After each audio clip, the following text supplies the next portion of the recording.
Gimana sih cara yang baik untuk memperlakukan orang lain? Kalau misalnya ini mungkin sederhana dan lo bahkan mungkin langsung kepikiran gitu sekarang. Be nice, jadi pendengar yang baik dan berusaha ngerti aja gitu sebenarnya apa yang mereka mau. Tapi coba kita ganti sedikit pertanyaannya. Gimana sih cara yang baik untuk memperlakukan diri kita sendiri? Mungkin lo sebenarnya tahu gitu caranya. Ya be nice gitu to yourself. Tapi kalau misalnya lo ngeklik video ini, mungkin lo kesulitan buat ngelakuin itu. Beberapa karena penyesalan, beberapa karena mungkin ngerasa kurang, mungkin juga karena kegagalan masa lalu. Ya siapa juga sih yang mau kan baik-baik gitu sama orang yang gagal. Jadinya ya lo kayak sekarang ini gitu mungkin, keras banget ke diri lo sendiri. Salah dikit kritik, nggak bener sedikit kritik lagi. Bahkan sampai lo sendiri mungkin ngerasa benci aja gitu sama diri lo sendiri. Dan makanya di video ini lo akan belajar how to treat yourself well. Gimana caranya lo bisa mencintai diri sendiri. Sambil itu gue juga akan memperkenalkan 1% Block Competition Jilid 2 yang akan berlangsung tanggal 10-16 Juni ini. Banyak saran-saran bertentangan ketika kita mikirin soal gimana cara terbaik untuk memperlakukan diri kita sendiri. Lo mungkin yang percaya kalau misalnya yang penting itu lo pede gitu dan motivated. Makanya hobi lo itu nyemangatin diri sendiri dengan video motivasi, misalnya. Ada yang bilang yang penting tuh humble dan stoic man. Ada juga yang bilang lo mestinya keras gitu sama diri lo sendiri. Well, lo mungkin termasuk ke salah satu dari 3 yang gue sebutin itu. Dan to be honest, iya hidup lo gimana lo sih? Tapi hari ini gue akan ngebahas dari sudut pandang sains. Kalau menurut sains, gimana sih cara paling tepat untuk menghadapi diri lo? Jawabannya sebenarnya sederhana banget, men. Perlakukan diri lo seperti seseorang yang ingin lo tolong. Udah, itu aja. Well, first of all, mungkin ini menurut lo jawaban yang gak se-mind-blowing dan se-motivating itu. Mungkin lo expect gue akan ngomong kayak semacam, perlakukan diri lo seperti calon raja. Karena dengan demikian lo akan layak jadi raja. Ya, tapi jawabannya bukan itu. Dan actually, it makes a lot of sense gitu. Karena ini sering banget gitu terlupakan sama kita. Lo mungkin sering nawarin bantuan ke orang lain misalnya. Kalau ada apa-apa, hubungin gue aja, kata lo. Tapi seberapa sering gitu lo ngubungin orang lain ketika lo butuh? Lo mungkin selalu setia ketika temen lo lagi di masa-masa berat. Tapi lo kadang-kadang juga nggak sesimpatik itu sama diri lo sendiri ketika lo lagi kena masalah. Malah kadang-kadang sampai teman-teman lo yang mesti ngingetin lo. Dan lo juga mungkin gitu ya, lo sibuk ngurusin kehidupan orang lain, ngebenerin kehidupan orang lain, padahal hidup lo juga berantakan. Jadi ya, it makes a lot of sense untuk memperlakukan diri lo seperti orang yang emang lo peduli. Karena ya lo membuat hidup mereka menjadi semakin baik dan lo ingin melakukan hal yang sama ke hidup lo. But it gets interesting actually. Karena menurut Kristin Neff, profesor di University of Texas, basically manusia itu emang gitu. Sebagai manusia, kita punya sistem di otak yang emang bisa merasakan simpati gitu ke orang lain. Itu nggak harus lo latih, itu udah ada default gitu di otak lo. Dan masalahnya adalah ketika yang dapat masalah itu, diri lo sendiri. Yang nyala, itu bukan bagian otak itu, tapi bukan lain yang nyala adalah justru fight or flight sistemnya lo. Sekarang, lo bayangin, lo harus fight, tapi masalahnya itu dari diri lo sendiri. Dan akhirnya yang muncul adalah kita menyerang diri sendiri, mengkritisi diri habis-habisan. So that's why selalu ada suara kurang ajar sebenarnya ke diri lo sendiri, dari dalam diri lo. Oke gitu, jadinya gimana dong Vic kalau kayak gitu? Nah makanya gitu, perlakukan diri lo seperti seseorang yang lo ingin tolong. Ketika lo mikirin soal diri lo sendiri, it's actually better untuk mikirin diri lo sebagai pihak ketiga justru. Nah, tapi nggak sembarangan pihak eksternal juga sebenarnya. Jadi ada sudut pandang optimal yang lo bisa ambil ketika lo lagi menghadapi masalah tertentu. Dan hari ini, kita akan bahas 3. Yang pertama, pikirin dari sudut pandang sahabat ketika lo mau bikin keputusan. Dan Riley, profesor psikologi dan behavioral economics di Duke University, dia memperhatikan sebuah pola menarik dalam hubungan kita sama orang terdekat. Dia ngelihat bahwa ketika kita merekomendasikan sesuatu gitu ya untuk orang lain, kita nggak mikirin tentang emosi dan keadaan diri kita sendiri. Kalau mengutip kata-katanya si Dan Ariely sendiri, we actually think a bit more distant from the decision and often we make the better decision because of that. Gue nggak terlalu bisa menerjemahkannya ke dalam bahasa Indonesia yang enak gitu untuk didengar. Tapi coba lo pikirinnya kayak gini aja.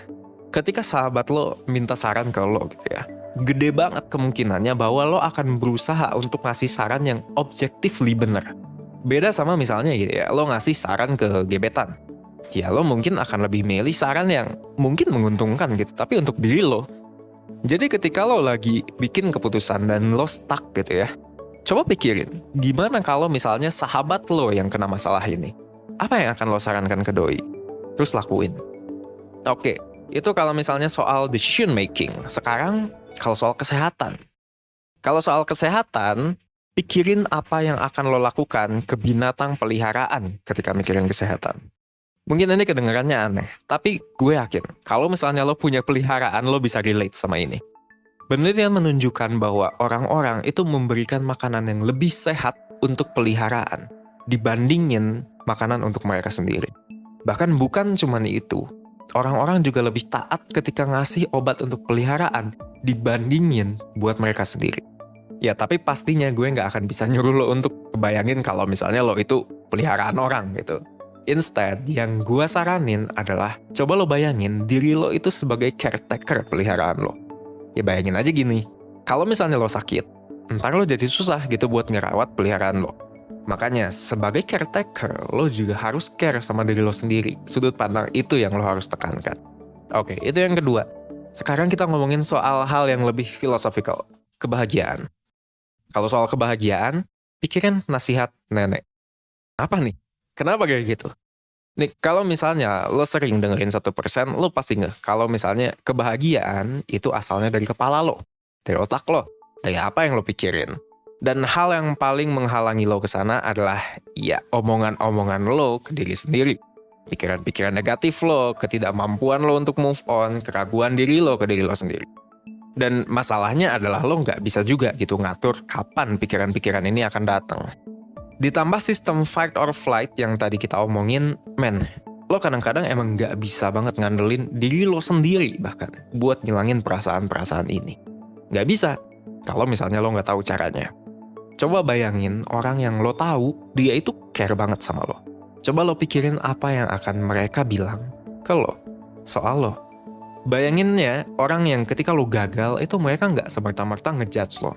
Mereka akan, justru yang pengen lo bayangin adalah mereka yang akan mendengarkan kenapa lo ngerasa gagal. Dan jadi orang pertama yang berusaha untuk menenangkan lo. Caring and forgiving.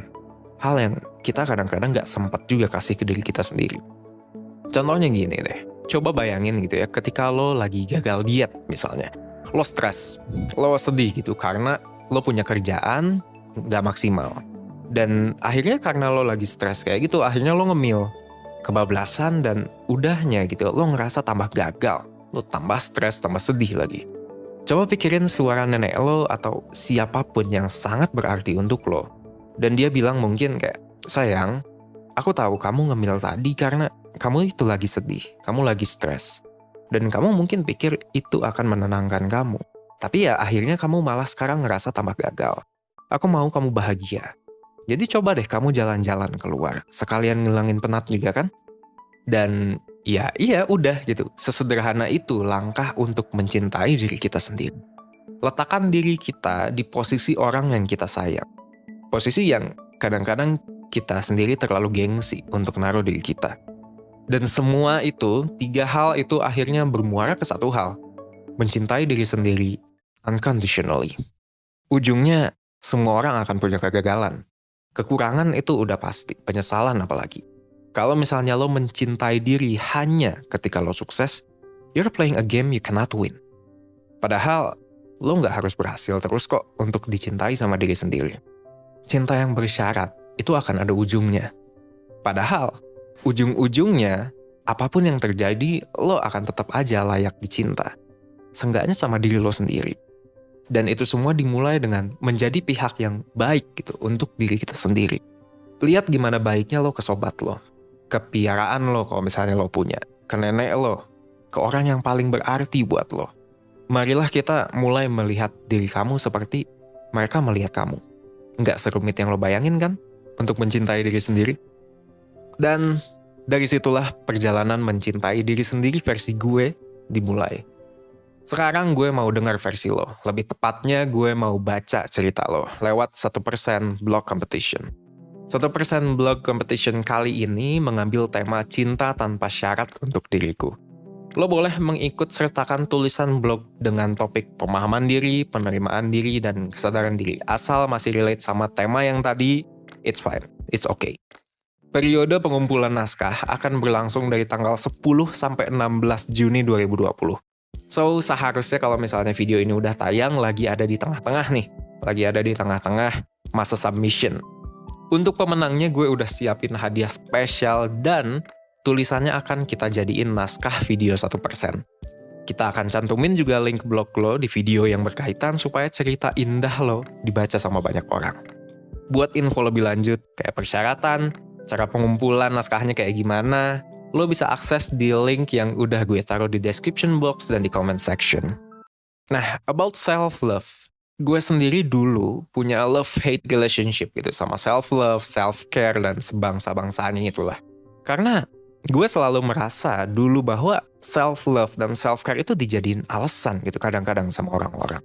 Ketika mereka menjadi biang masalah gitu ya, misalnya buat orang lain, masih ada aja orang yang mengatasnamakan self-love. Gue harus mengutamakan diri sendiri dulu. Terus ya udah gitu, being a jerk buat orang lain. Dulu gue mikirnya kayak gitu. Sekarang ya udah cukup tertantang lah pikiran itu. Selain itu, gue juga dulu adalah orang yang percaya bahwa being critical to oneself is actually good. Karena ya basically gue adalah orang yang percaya kalau misalnya lo nggak mau disusahin sama dunia, berarti lo harus disusahin sama lo sendiri dulu. Nah, siapa nih yang punya pikiran kayak gini juga? Dan hasilnya ya iya gitu, gue jadi orang yang lebih rajin, gue lebih perfeksionis, dan I noticed bahwa orang-orang juga memandang gue lebih reliable. Tapi yang mereka nggak tahu, gue jadi terus-terusan ngerasa insecure. Karena ya basically gue nggak ngasih ruang untuk diri gue memaafkan diri sendiri. Jadinya yang gue cari adalah validation. Mau dari dalam, mau dari diri gue sendiri, mau dari luar, dari orang lain, gue terus-menerus mencari validasi. Validasi bahwa gue bisa, gue bener, gue mampu, gue berhasil. Gue akhirnya menuntut diri gue untuk selalu jadi yang terbaik, selalu berhasil. Dan inilah masalah dari mencari validasi. Akan ada saat dimana lo akan gagal dapetin itu. Dunia nggak selalu diisi sama kemenangan. Dan ketika lo gagal, let me tell you, itu nggak enak banget rasanya. Lo pernah lihat nggak hewan kelaparan lagi nyari makan? Ya kayak gitulah gue ketika gue abis gagal dan abis-abisan mencari keberhasilan lagi. Sampai akhirnya gue kena tsunami. Ya lo tau lah ceritanya. Dan gue mesti terpaksa pergi ke psikolog. Dan disitulah gue akhirnya menemukan titik terang. Dimana gue menyadari bahwa ketika gue nggak mencoba untuk memaafkan diri sendiri, ya dendam itu akhirnya menumpuk di dalam diri gue. Dan basically gue jadi benci aja sama hidup gue. Dan semua keberhasilan gue, semua keberhasilan lo, semua keberhasilan semua orang, itu nggak ada artinya lagi ketika lo benci sama diri sendiri. Dan gue dari hati yang paling dalam, gak mau lo harus merasakan hal yang sama.